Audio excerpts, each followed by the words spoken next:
Okay, welcome to this session of Biblical Aramaic. We're going to be using a particular text that is posted on the HM Israel website.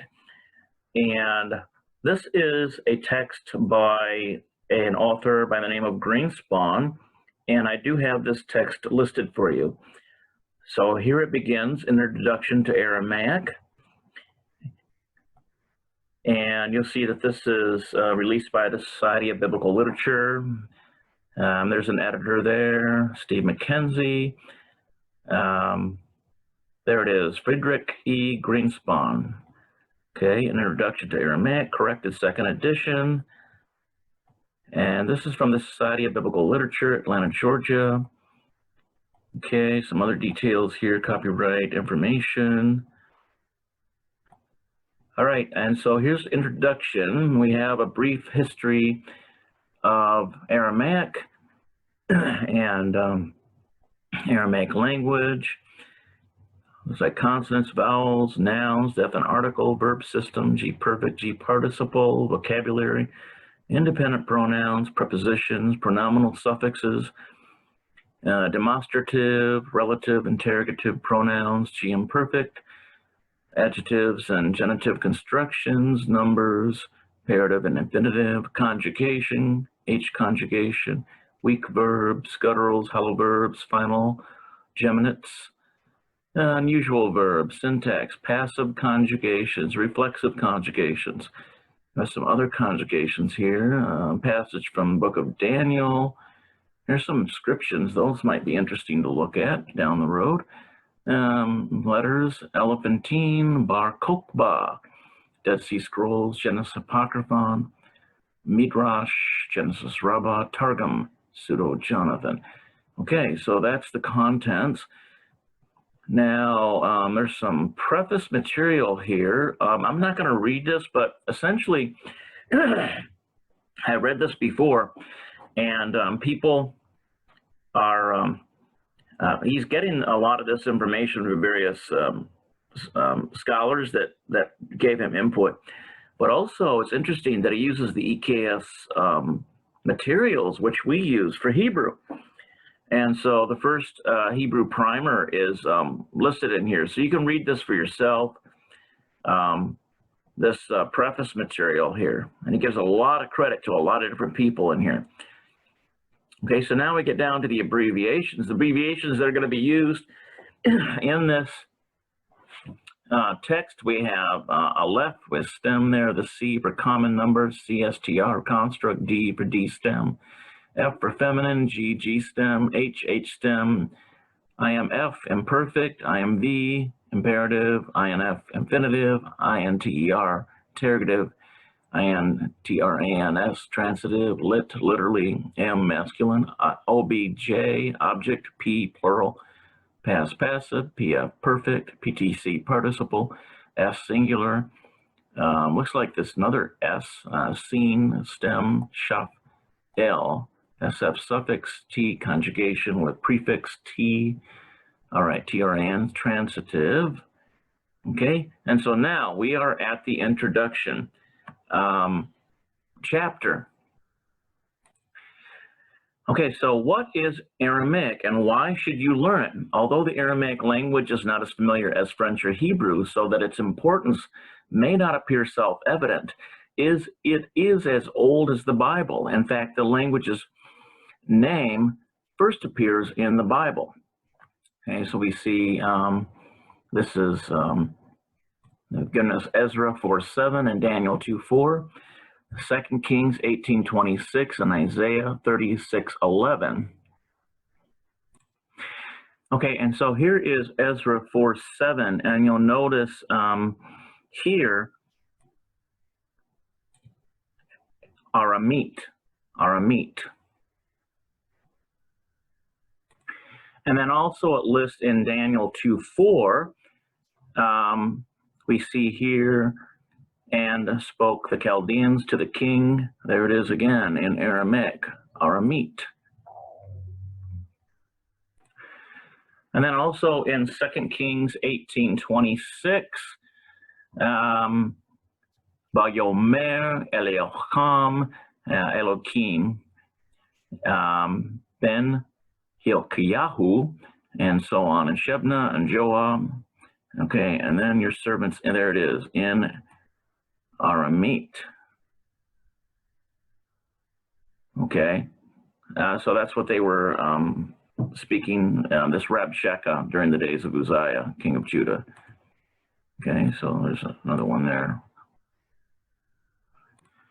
And again, here in Isaiah 36:11, and said Eliakim and Shebna and Joah to Rabshakeh, speak please to your servants in, there it is, Aramite, for we understand it. And do speak to us in Hebrew. So that tells you that a lot of the people knew Aramaic, but they wanted them to speak in Hebrew, which was considered a royal language, a priestly language. And so it was refined. If you look at Hebrew, it's kind of a refinement. But those are the three places that Aramaic are mentioned here. And it says, and other sources call it Chaldean or Syrian. The language is named after the ancient Arameans, among whom it originated. They lived in what is today Syria at the same time that the Israelites were establishing themselves in Canaan. Their language spread, eventually becoming the language of government and international communication throughout the Near East from about the time of the Babylonians, who destroyed the Jerusalem temple in the 6th century BCE and continued to be widely used even after the coming of the Greeks until the Arab conquest in the 7th century, long after the Arameans themselves had disappeared. Strangely, the best-known writings in Aramaic were produced by other peoples.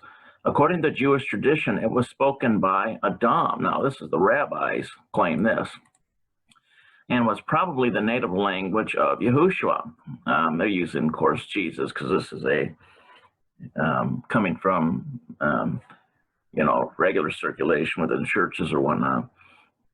Of numerous Talmudic rabbis and of the 3rd century religious innovator Mani, the founder of what we call Manichaeism. Moreover, a formidable body of literature, including many formative texts of both Judaism and Christianity, were written in or influenced by Aramaic. Aramaic was also used by the Nabateans, an Arab desert people, interesting, who flourished around the time of Yahushua. The later Syrian church and the Mandeans, a Gnostic sect that originated close to 2,000 years ago in what is today southern Iraq. It continues to be used as a spoken language to the present day, albeit only in small pockets of Syria, Iraq, and Iran, as well as among Jews and Christians who have migrated to Israel and the United States from these regions. Today, few people study Aramaic because they are interested in the Arameans. Most are motivated by the fact that parts of the Bible are written in Aramaic, specifically major sections of the book of Ezra, chapter 4, verse 6 to 6, chapter 6, verse 18, and chapter 7, verse 12 to verse 27, and Daniel, chapter 2, verse 4 to 7:28. As well as one sentence in Jeremiah 10:11, and 2 words in Genesis 31:47. In order to read the entire Hebrew Bible in the original, then one must know Aramaic. Interesting. With only some 200 verses of the Bible in Aramaic, there would be little reason to learn the dialect for that reason alone. However, mastering this limited body of material can open the door to a wider range of possibilities.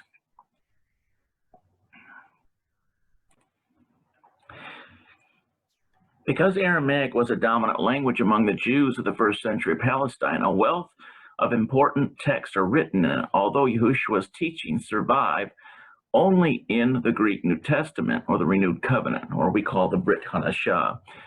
The Gospels provide ample evidence of Aramaic traditions surrounding him, and the language's influences can be felt in several other passages as well.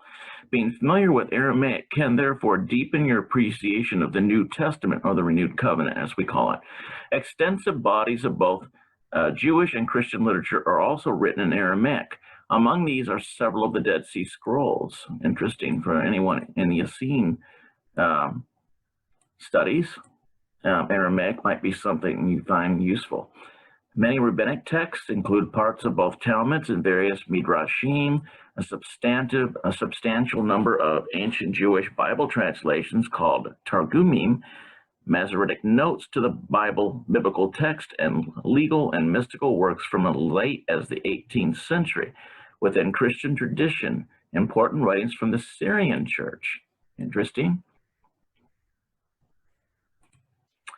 Including the Peshitta translation of the Bible, are written in the dialect of Aramaic known as Syriac. In order to provide a taste of the riches which await those who have mastered Aramaic, a small selection from some of these have been included in the final chapters of this book. Learning Aramaic can also be a first step into the Semitic family of languages as a whole, for those who choose to explore some of its other members. Familiarity with these languages can illuminate elements of biblical Hebrew by providing greater perspective than is possible from knowledge of Hebrew alone. Much as we can see things better with two eyes than it is possible with one eye. For example, it can sensitize us to what might otherwise seem ordinary and unremarkable features of Hebrew, ranging from its system of tenses to the existence of internal passives and the changing function of the participle. This has, by the way, this has implication for the name of our Heavenly Father. This is how we know it could not have been Jehovah. It's just another proof of that, because when you study Aramaic, it gives you a window into what ancient Hebrew would have been pronounced like. For example, the Vav was pronounced like a Wah, a W sound. And so to study Aramaic, it gives you information. It allows you to narrow your knowledge, to narrow things down even more. Now, this is, of course, my commentary on it, but you can see that that's where this information is leading to in many areas of biblical study. It's one of the reasons why we decided to pick it up.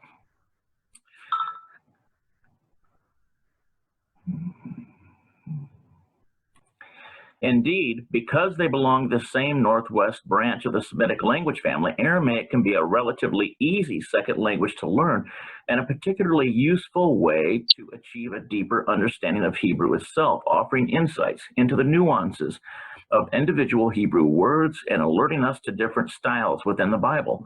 It will, for example, make us aware of Aramisms. Isn't that, you ever heard of Hebraicisms? All right, well, there's Aramisms. Not only in late passages such as the book of Esther or Chronicles, where one would expect them, but also in earlier parts of the Bible, such as the Song of Deborah, Judges 5.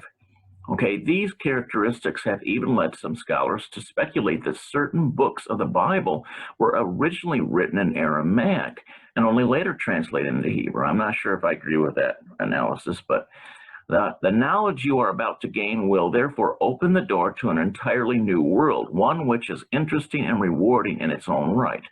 Because most people who undertake the study of Aramaic are motivated by their interest in the Bible, we will presume that you already have a working knowledge of biblical Hebrew, since Hebrew and Aramaic share many words, and that's true because I've studied Hebrew for several years.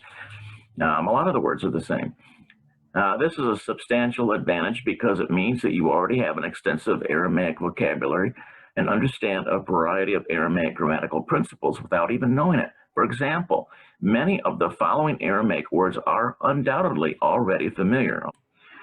Okay, so we have our vocabulary. So I will be reading from right to left. We have Av for father, and remember that these are all very similar or the same words as what they are in Hebrew.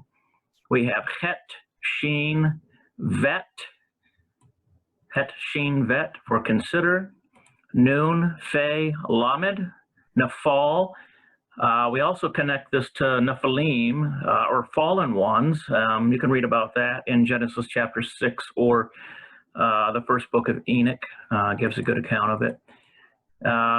Even, stone. We have Chet, Tav, Mem Sofit for seal. For lift up, we have Nun, Sin, Aleph. Ak for brother.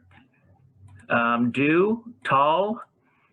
We've got Nun, Tav, Nun Sofit. For example, Natan in Hebrew, to give. We have Akare for after. We have Yad for hand. Sof for end. We have this Aleph, Chaf, Lamed, Okal in Hebrew, to eat. We have Yod, Dalet, Ayin. For example, Yada, to know in Hebrew, is this is in Aramaic. It's the same in Aramaic, Yada, or Yod, Dalet, Ayin. Ad in Aramaic means until. Ela, these, same thing in Hebrew, Yom, day. Od means still. We have the root Aleph, Mem, Resh. For example, in Hebrew, it's Amar, and the same in Aramaic, possibly here, although there might be some differences in Nikud. As we go further, we'll learn about some of those. To be able, Yod, Chaf, Lamed. Okay, we have Oaf for bird. Arba for four. Yam means sea in Aramaic. Ayin, I. The preposition bet for in. Here is a root, Yod, Samic, Fe, Sofit for add. The word on in Aramaic, all. Okay, let me scroll down here a little bit. See if I can get to just about all these. Okay, so then we have Bain for between. Preposition Kaf for like or as. Elyon, Elyon, most high in Aramaic. Bayit, house. We have Kol for all. Im, with. We have this vet, noon, hay for build. For thus we have Cain. For we have people.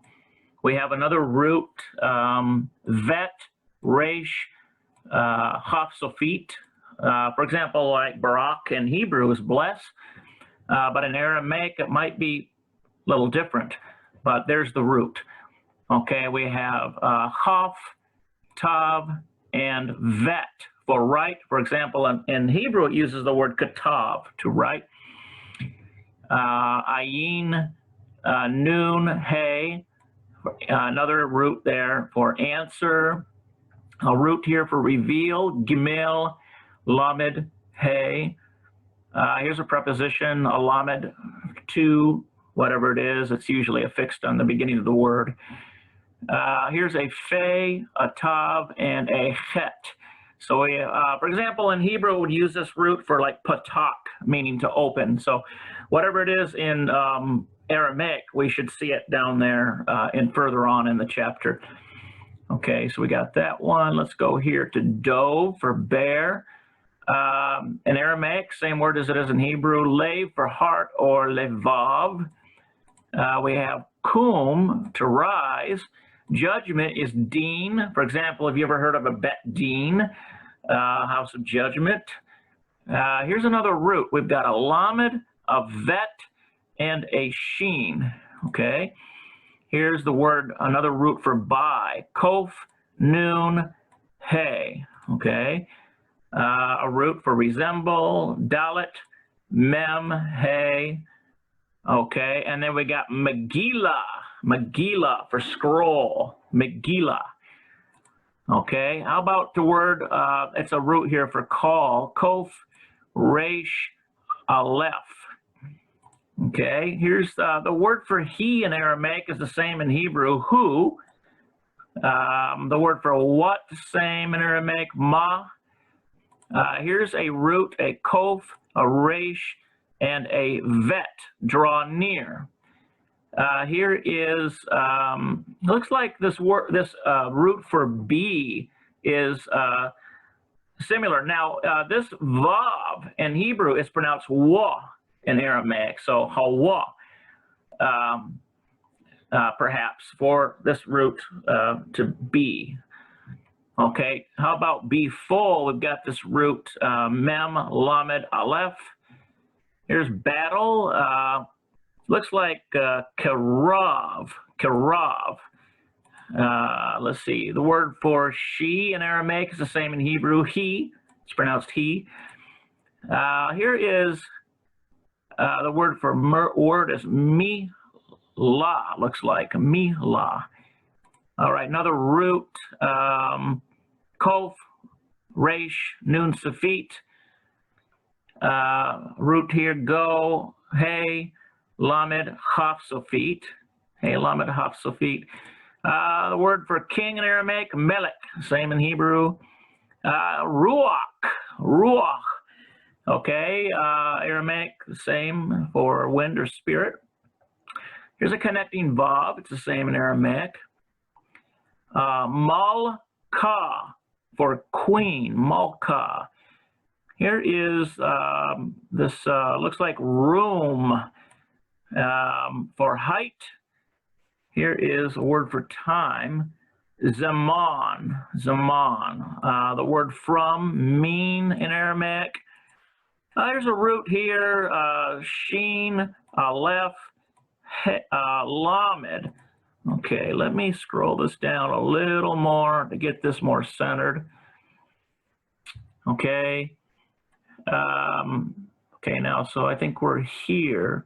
We have a het, a zayin, and a hey for C.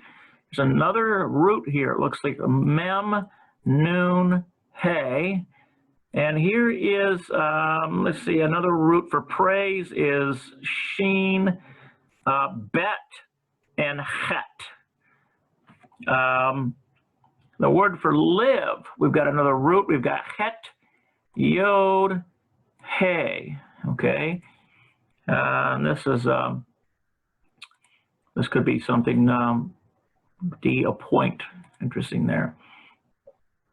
Okay, dwell. We've got sheen, chaf, and nun safit. The word for strength, chayil for strength. What do we got here? Min cha, meal offering. The word for send, like in Aramaic, the same in Hebrew, sheen, lamed, het. So like shlach, or sometimes Messianic teachers will use sholach, meaning sent one. They use that in place of apostle sometimes. Okay, now this one here is kind of confusing because in Hebrew, I'm pretty sure that cometz, that little cross figure down there, I'm almost certain that's called kametz hatuf, and so it's hokmah, not hakmah. But it very well may be pronounced hakmah in Aramaic. Until I hear it, I won't know.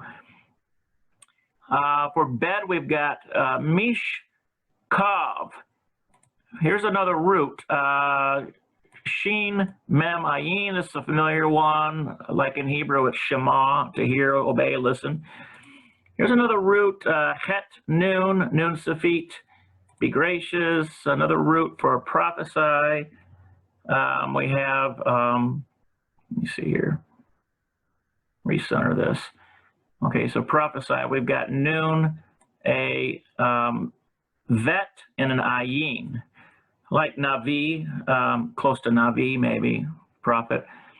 How about, here's another root, sheen, fe, lamed, below, magician, hartom. Here's, let's see, for prophesy, we've got nevuah, looks like. And finally, for drink, root here, we've got sheen, tav, hey. Okay, Sheen Tav Hay.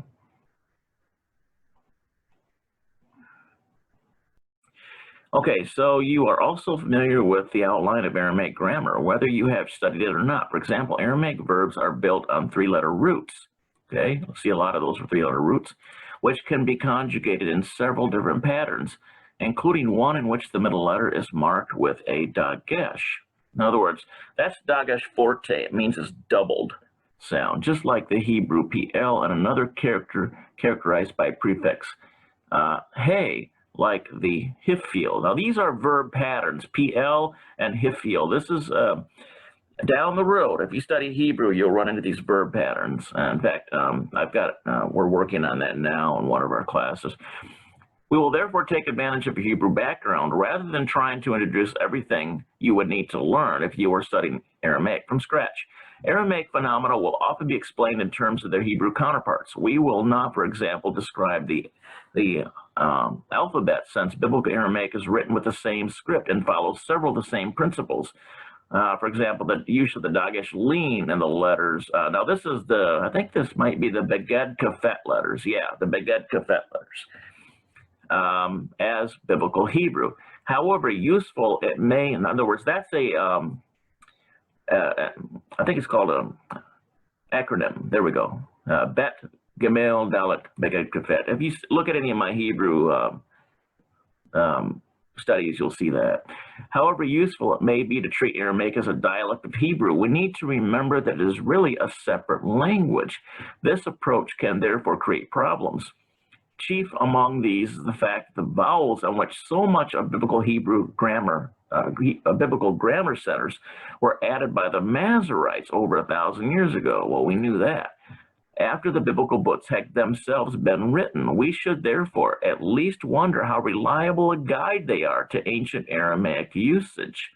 Okay, so this is probably where a lot of these guys that doubt the Masoretic a knowledge of Aramaic or study of Aramaic seems to give credence to that.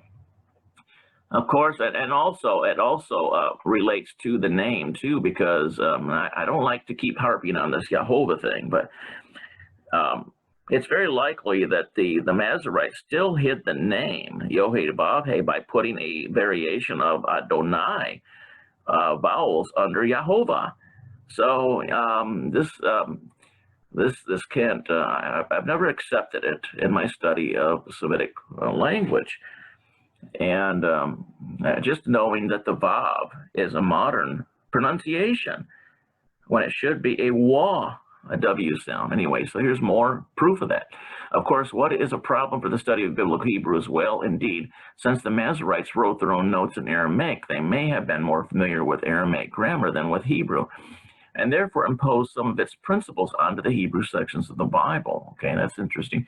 Because of our presumption that your reason for learning Aramaic is based in the Bible, its Aramaic passages will be used as a focus of our study, with sample readings included in each chapter. These have been edited in order to progress from relatively simple to more complex usage until the last chapter of biblical Aramaic, Daniel 7, will be read exactly as it appears in the Bible. Because our focus will be on grammar and vocabulary, you should turn to the standard commentaries for historical and exegetical questions. The most useful ones on Ezra are those by Loring Batten, International Critical Commentary, Jacob Myers, Anchor Bible, and H.G.M. Williamson, Word Biblical Commentary. And for Daniel, those of James Montgomery, International Critical Commentary, John Collins. Okay, so we got a lot of names here. These are where they're drawing a lot of these resources, Lewis Hartman. So it's only part of Ezra and Daniel are written in Aramaic. Okay, that's interesting. It would be helpful to read the preceding Hebrew sections of Ezra. That's chapter 1, verse 1 to chapter 4, verse 7, at least in English, before beginning with the Aramaic in chapter 3 of this book. Okay, so we'll try to do that. There's a little note here. This strange phenomena is discussed in many of the standard introductions to the Bible, such as Otto Eisfeld, the Old Testament introduction. Okay, so there's some, it's kind of neat if you ever get your hands on some of these books. You know, they include a lot of little nuggets of gold that you can mine You know, the Bible does say it's the glory of Yahuwah to conceal a matter, but it's the glory of kings, or even I would submit to you, queens, to seek them out. All right, so that is the first chapter. I'm going to stop there with this video. What I'd like to do is show you where you can find this. You just go to the Google page here and type in hmisrael.com, okay? And you'll see we have a lot of information here. And then go down to GreenSpahn Aramaic, and there's the text there. And you'll see these videos start to show up. This video here will show up, and I'll try to get as many as I can make time for on there. And also, if you benefit from any of these studies, if you would like to support this ministry, if you have benefited spiritually from any of the teachings that we have, please consider donating. You can send your donations to this email address, shul@hmisrael.com, or you can just click that button, use PayPal, use a credit card, any of that. And also, if you would like to be signed up for our meeting information, just go here to sign up for meeting info. Click this button here. It'll take you to our newsletter page, okay? And then you can get information on our meetings in the area. Okay, well, it's been a pleasure to do this with you all, and I hope you enjoyed this video. Put some comments down below. If you ever catch me in a mistake, I love to learn because I'm a student. I don't consider myself a teacher. I'm a lifelong student. And actually, I appreciate when people show me things. And if I can be corrected, I look at that graciously, and I look at it that as if it's a true correction that's real and has basis in Scripture, has basis in the study of these languages. I love to correct the path because I'm seeking the truth just like many of you are. Okay, so with all of that, thank you so much, and I will bid you shalom, shalom.